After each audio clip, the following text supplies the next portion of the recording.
The message came through at 3:47 hours, and it wasn't supposed to exist. Deep in the operations center at Bagram Airfield, a young intelligence officer stared at his screen as the encrypted text materialized, each word arriving like a death sentence being typed in real time. The SEAL team was 12 kilometers inside hostile territory, pinned in a dried riverbed with no extraction possible before dawn. The Taliban had moved 3 technicals into blocking positions, and somewhere in the darkness, a heavy machine gun was tearing apart everything that moved. The message was simple, clinical in its desperation. "Tell my kids I tried." Then nothing. The operations center went silent except for the hum of servers and the distant sound of helicopters spinning up on the tarmac outside. Captain Marcus Webb stood behind the intelligence officer, reading the screen over his shoulder. He'd been running night operations for 11 months, and he'd never seen a message like that from this particular team leader. The man was a legend, someone who'd walked out of situations that had killed better-equipped units. If he was typing goodbyes, the situation wasn't just bad. It was mathematical. Webb reached for the radio to call off a relief column that was already 15 minutes out, knowing they'd arrived too late to matter. That's when the voice came through on the emergency frequency, calm and almost conversational, with a slight accent that didn't belong to any of the controllers on duty.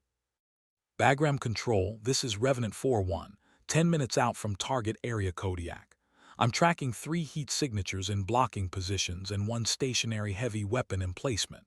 Request immediate clearance for close air support, danger close authorization, and a direct link to ground commander." The controller looked at Webb, who was already pulling up the air tasking order on his tablet. There was no Revenant 4-1 scheduled for this sector. There was no Revenant call sign in the entire theater. Webb keyed his own microphone, his voice carrying the weight of someone who'd been asked to trust the impossible before sunrise. "Revenant 4-1, Bagram Control, authenticate your presence. We have no record of your call sign or mission profile." The pause that followed lasted 3 seconds, and in that silence, Webb could hear something in the background of the transmission. The distinctive sound of a turbofan engine running rough, the kind of asymmetric howl that meant something had gone catastrophically wrong with the aircraft. When the voice returned, it carried the same unhurried calm, as if flying a damaged aircraft into a firefight was just another Tuesday morning. "Bagram, Revenant 4-1. Authentication is going to take longer than those boys have. I'm declaring emergency authority under combat necessity. If you want to court-martial me after sunrise, I'll be at the debrief. Right now, I need those coordinates and I need that ground frequency." Webb looked at the message still glowing on the screen. "Tell my kids I tried." He made a decision that would either save 8 men or end his career before breakfast. He gave her the coordinates. The A-10 Thunderbolt appeared over the ridgeline like something summoned from the dark itself, flying low enough that the turbofan wash kicked up dust from the rocks below.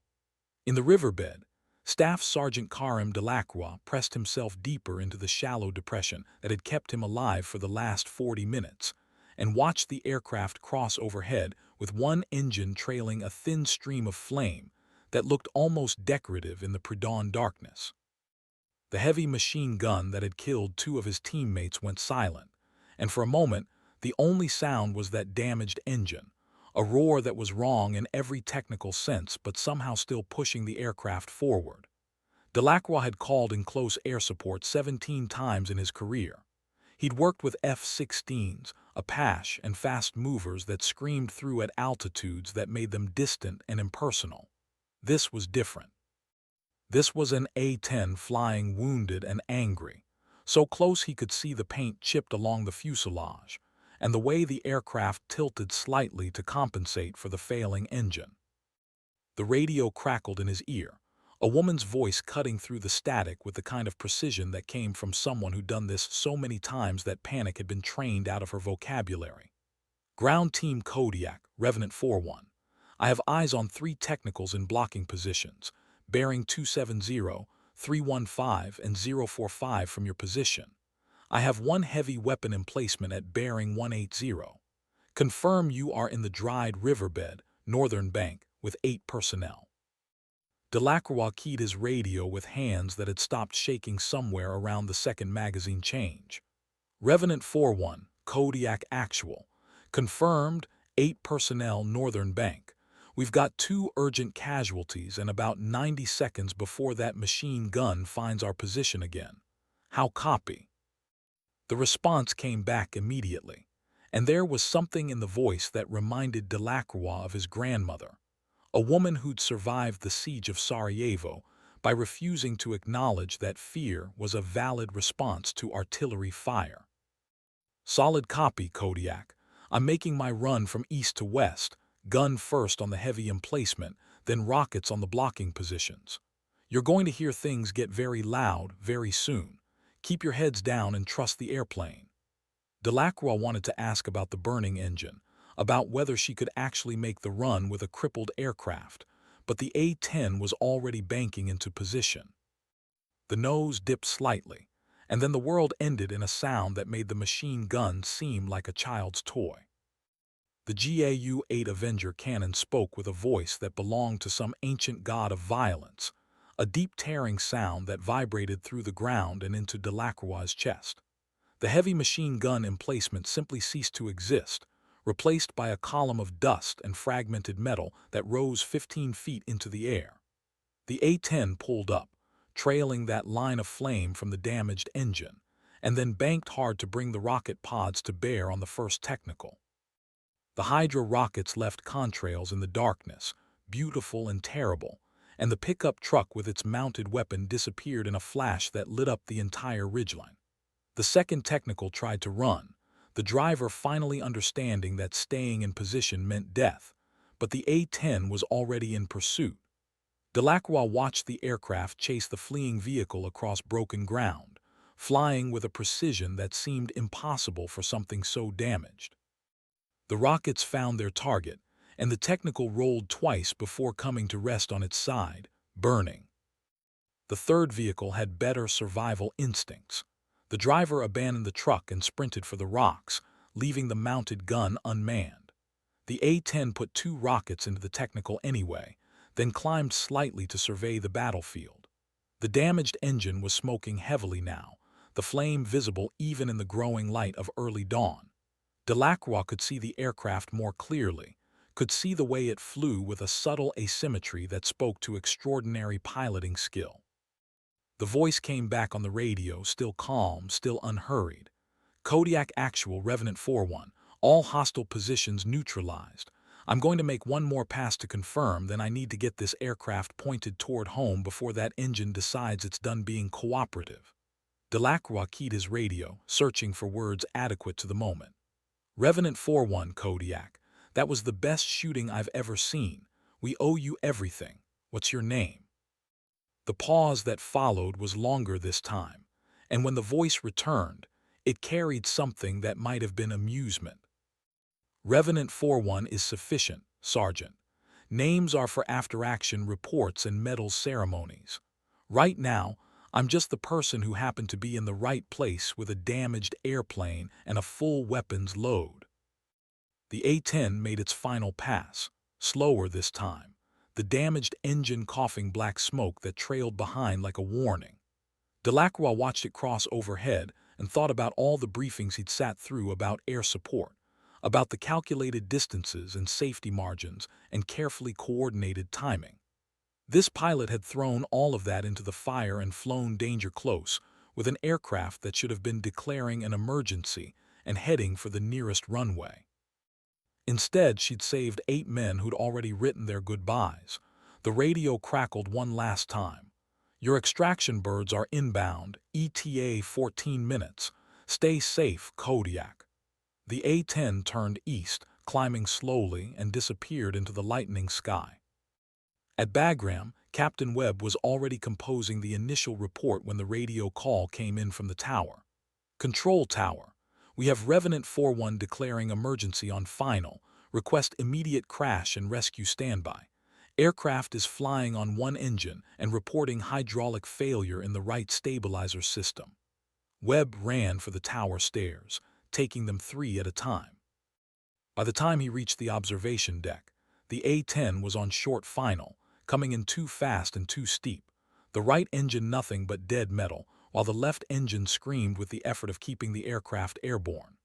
The landing was controlled chaos, the aircraft touching down hard and immediately pulling to the right despite the pilot's obvious efforts to keep it centered. It rolled for 3,000 feet before the pilot managed to bring it to a stop, smoke pouring from both engines now. The crash crews were already moving, foam trucks racing down the taxiway, but the canopy was opening before they arrived. The pilot climbed down with the careful movements of someone who'd been flying for too many hours without rest, pulling off her helmet to reveal features that Webb would later struggle to describe in his report. Not because they were unusual, but because they were so utterly normal, so completely unremarkable that it seemed impossible this was the person who'd just flown a dying aircraft into combat and walked away. She looked tired. She looked like someone who'd been doing this job for a very long time and had learned to carry the weight without complaint. The operations officer who'd driven out to meet her stepped forward, tablet in hand, ready to begin the formal debrief process.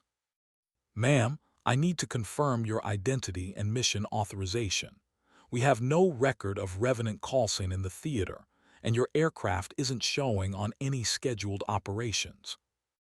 The pilot looked at him with eyes that had seen too many firefights and too many close calls, and when she spoke, her voice carried the same calm that had guided 8 men through the worst night of their lives.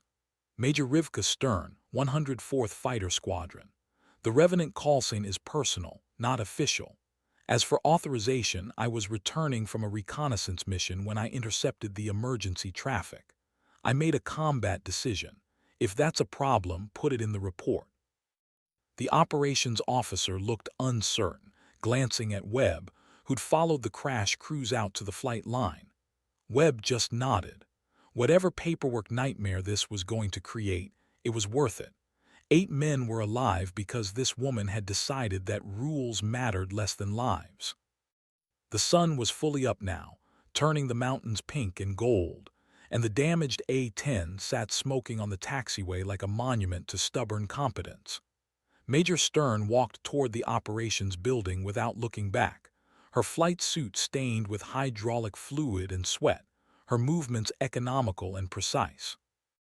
Webb would learn later that she'd been flying combat missions for 11 years, that she'd accumulated more close air support sorties than any other pilot in the theater, and that her unofficial Coulson Revenant had been earned during a mission over Helmand Province where she'd been declared dead 3 separate times by pilots who'd seen her aircraft take hits that should have been fatal. She'd brought the airplane home every time, and eventually the name had stuck. The Walking Dead, the one who comes back. By the time Delacroix and his team were medevaced back to Bagram, the story had already started to spread through the base. The SEAL team that had been typing goodbyes to their children. The A-10 pilot who'd appeared out of nowhere flying on one engine. The gun run so close that the brass casings from the GAU-8 had landed in the riverbed where the team was sheltering. Every retelling added details, embellishments, the kind of myth-making that happens when people need to believe that someone out there is capable of the impossible. But the core remained the same. 8 men alive, 1 damaged aircraft, 1 pilot who decided that following procedure was less important than following conscience. The official investigation took 6 weeks. Major Stern was formally reprimanded for unauthorized engagement and improper Coulson usage. She was also quietly nominated for the Distinguished Flying Cross by 3 different commanders who'd read the after-action reports and understood what she'd done. The paperwork moved slowly through channels, accumulating endorsements and detailed accounts from the rescued SEAL team, from Captain Webb, from the tower controllers who'd watched her bring a crippled aircraft home. The medal would be awarded 8 months later in a ceremony that Stern would attend wearing dress blues and an expression of mild discomfort, as if being recognized for saving 8 lives was somehow more embarrassing than the act itself. But that was later. In the immediate aftermath, there was only the debrief, the damage assessment, and the quiet knowledge among everyone who'd been in the operations center that night that they'd witnessed something that didn't fit neatly into procedures or regulations.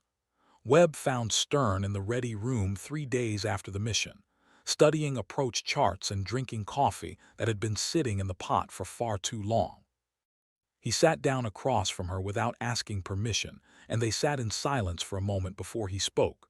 "The team leader wanted me to pass along a message. He said to tell you that his kids are going to grow up knowing your name." Stern looked up from her charts, and for the first time since Webb had met her, he saw something that might have been emotion cross her face. "Tell him to keep that name to himself. The work matters more than the recognition." The damaged A-10 was eventually repaired and returned to service, the bullet holes in the right engine cowling patched but still visible if you knew where to look. The mechanics who worked on it treated the aircraft with unusual reverence, and the crew chief started leaving small offerings in the cockpit before flights: coins, photographs, a rosary that someone's grandmother had blessed. Superstition or respect, it was hard to say which. The aircraft flew another 400 combat hours before being rotated stateside, and during that time it became quietly understood that this particular airframe was special. Pilots requested it specifically, and ground crews maintained it with extra care. The nose art, when it was finally approved, was simple: a silhouette of a bird rising from flames, and beneath it, a single word in script so small you had to be standing on the ladder to read it: Revenant. Staff Sergeant Delacroix returned to the States 6 months after the mission and wrote a letter to the Air Force Medals Board detailing everything he'd witnessed that morning. He described the sound of the GAU-8 in the darkness, the precision of the rocket strikes, the way the damaged aircraft had flown with a grace that seemed impossible. He described typing that message to his children and believing with absolute certainty that they'd be reading it at his funeral. He described hearing that calm voice on the radio and understanding that he'd just been given a second chance at life by someone he'd never met and might never see again.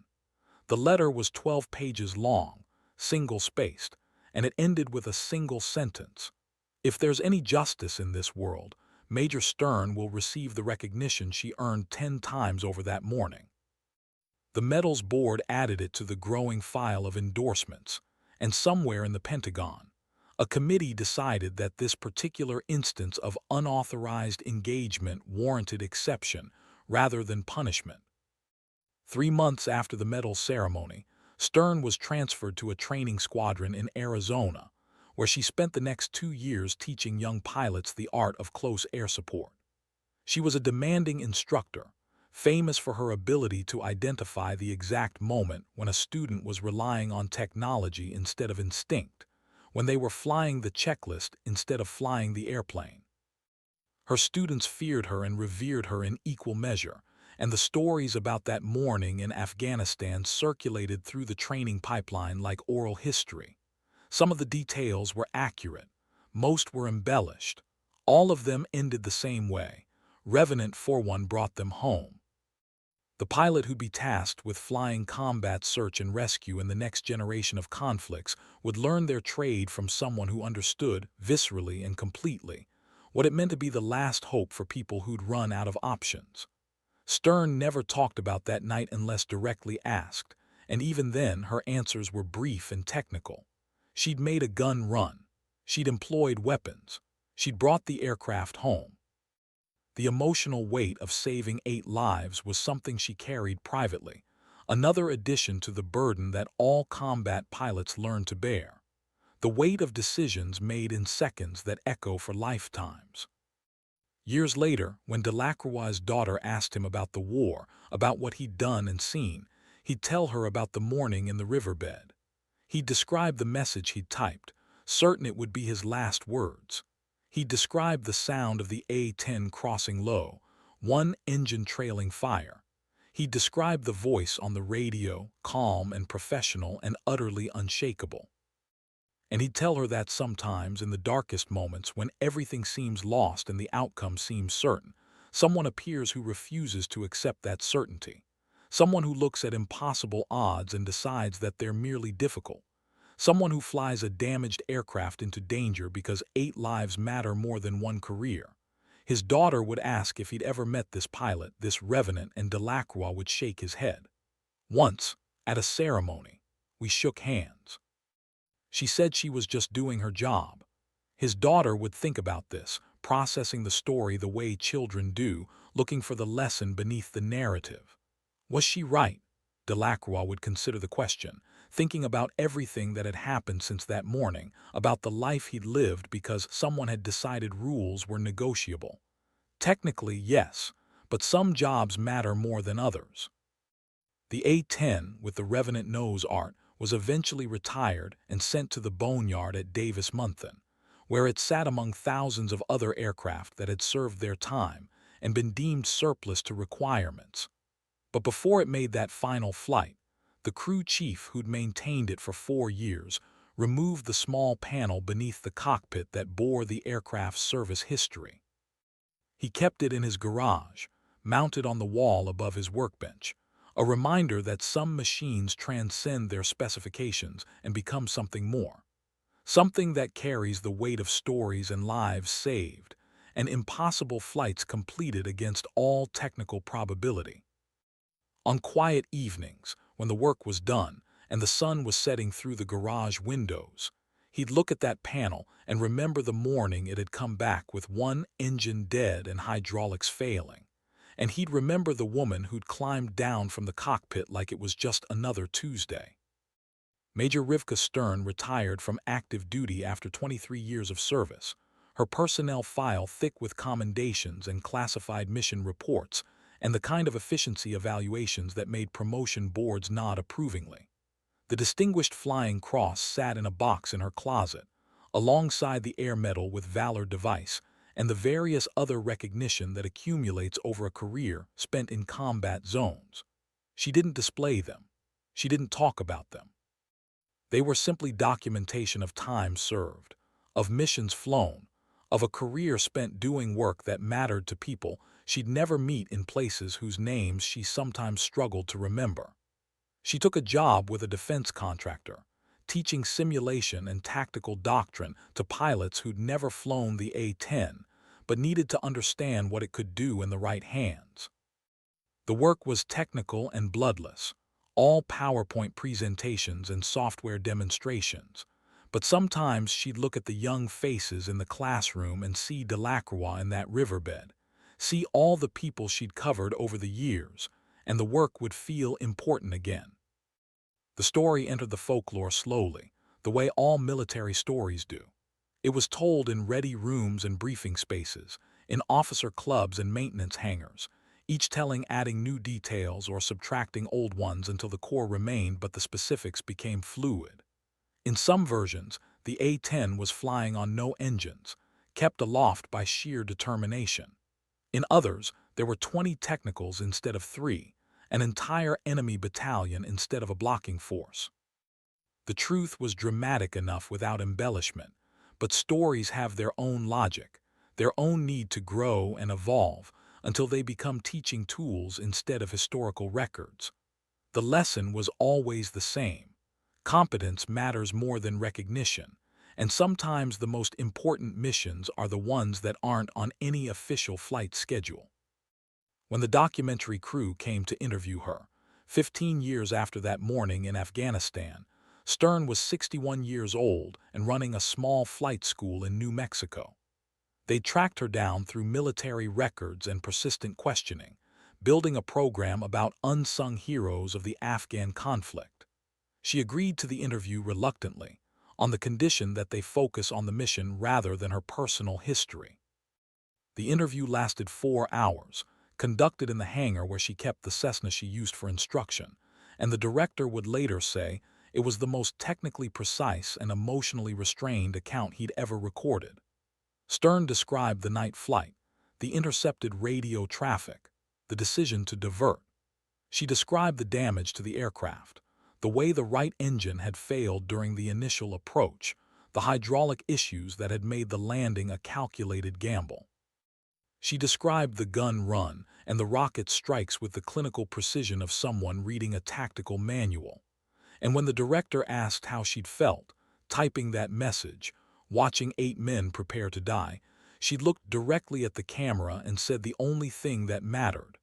I felt responsible for getting them home. The documentary aired on a military history channel and was viewed by several 100,000 people, most of whom had never heard of Major Rivka Stern or the Revenant call sign. The comments section filled with the usual mixture of gratitude, skepticism, and armchair tactical analysis. But among active duty personnel and veterans, the response was different. They shared the video in private groups and professional forums, they sent it to friends who'd served, and they added it to the growing collection of stories that define what it means to fly close air support. The story wasn't about heroics or glory. It was about someone who saw a problem and solved it with the tools available, who made a decision in seconds that would define her career and save 8 lives. That was the story that mattered. That was the story worth telling. Staff Sergeant Karim Delacroix, now retired and working as a counselor for veterans dealing with PTSD, watched the documentary with his family. His children, now adults, listened to him point out the details that the documentary had missed, the small moments that hadn't made the final cut. They watched him watch Stern describe the mission, and they understood something about their father that they'd suspected but never confirmed, that he carried the weight of that night with him always, that it had shaped everything that came after. When the documentary ended, his youngest daughter asked the question that had been forming since she was old enough to understand her father's story. Do you think she knows how important she is to us? Delacroix considered this, thinking about the handshake at the medal ceremony, the brief conversation about weather and flight conditions and everything except the thing that actually mattered. I think she knows she did her job well. Whether she understands the weight of that job, the way it echoes forward through time and across lives she'll never directly touch, I honestly don't know, but I hope so. The A-10 platform would eventually be phased out of service despite protests from the close air support community, replaced by multi-role fighters and drones that promised greater efficiency and reduced risk. The decision was controversial, splitting communities and generating testimony from ground commanders who'd relied on that distinctive silhouette and that unmistakable gun. They talked about the psychological impact of the A-10's presence, the way it changed battlefield dynamics just by appearing overhead. They talked about pilots like Stern, who'd mastered the art of precision violence in support of troops in contact. They talked about capabilities that couldn't be replicated by faster aircraft at higher altitudes. The decision stood anyway, because military procurement follows its own logic, driven by budget constraints and strategic doctrine and considerations that have nothing to do with the view from a riverbed in Afghanistan. The last operational A-10 would fly its final combat mission years later, and the pilots who'd flown it would scatter to other platforms, carrying with them the knowledge of what close air support could be in the right hands. But the stories remained. They lived in ready rooms and veteran gatherings, in online forums and military history books, in documentaries and after-action reports. The story of Revenant 41 became a case study at weapons school, an example of split-second decision-making under impossible circumstances. It became a touchstone for discussions about rules of engagement and combat authority, about when following procedure becomes an obstacle to mission success. Young pilots studied the tactical elements, the gun-run parameters, the rocket employment, the damage assessment. Older pilots studied the decision-making, the risk calculation, the moment when Major Stern had decided that 8 lives mattered more than her career. Both lessons were valuable. Both were necessary. Together, they formed a complete picture of what it meant to be truly good at this specific, violent, essential job. On the 20th anniversary of that morning, the 8 survivors gathered at a brewery in Virginia Beach for what had become an annual tradition. They came from different lives. Now Delacroix with his counseling practice, others in law enforcement or private security or completely unrelated fields.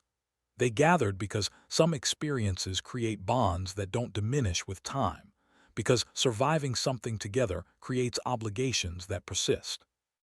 They raised their glasses to absent friends, to the teammates who hadn't made it home from other missions, to the families who'd waited through deployments. And they raised a glass to Revenant 4-1, to the pilot who'd appeared out of darkness flying a dying aircraft and decided that their lives were worth the risk. Someone had tracked down Stern's email address and sent an invitation to the gathering. She declined politely, saying that she appreciated the gesture but preferred to let them celebrate without the distraction of her presence. They understood. Some people carry their service quietly, treating it as work completed rather than identity defined. They respected that even as they wished she'd come, wished they could thank her properly for the gift she'd given them. The email Stern sent in response to their invitation was brief and characteristically understated, but it ended with a line that several of them would save and refer back to in difficult moments. "You don't owe me gratitude. You owe it to yourselves and your families to live well.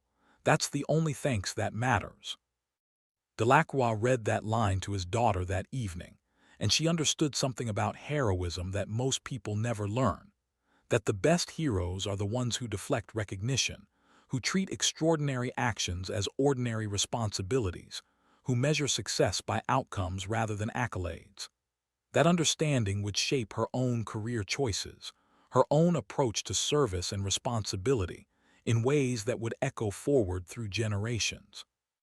Stern would never know about this ripple effect, about the lives shaped by her example, about the lessons transmitted through stories and casual conversations, and the quiet mythology that grows around certain moments.